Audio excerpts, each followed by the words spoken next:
எல்லோருக்கும் வணக்கம். செயற்கை நுண்ணறிவை ஜெமினி.com உருவாக்கிய பொன்மழை இதுவும் அருமையாக இருக்கிறது. படிக்கிறேன், கேட்கலாம். The rock resists a river for thousands of years only to be grounded into the dust. ஒரு ஆற்றில் ஒரு பாறை இருக்கிறது எடுத்துக்கொள்வோம். அந்த பாறை ஆற்றின் போக்கை தடுத்து நிறுத்தி கொண்டே இருக்கிறது. ஆனால் என்ன ஆகுது, கால போக்கில் அந்த பாறை கரைந்து மண்ணோட மண்ணாக பாருகிறது. அந்த மண் கடலில் வந்து சேர்ந்து விடுகிறது.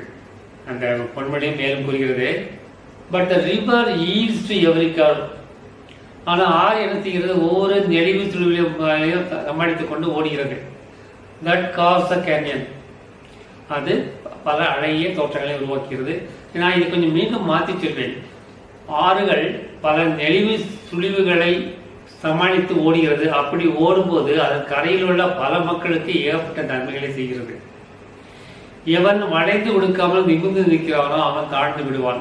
எவன் தாழ்மையுடன் வாழ்ந்து வருகிறான் அவன் பலருக்கு உதவியாக இருப்பான் என்றும் இந்த அர்த்தத்தை எடுத்துக்கொள்ளலாம்.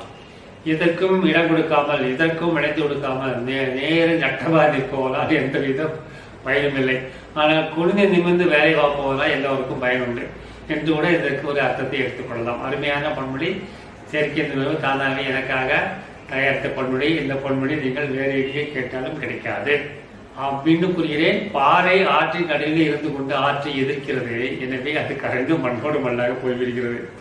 ஆனால் ஆறோ வளைந்து நெளிந்து சுழன்று ஓடுவதால் பல்லாயிரக்கணக்கான மக்களுக்கு உதவியாக இருக்கிறது.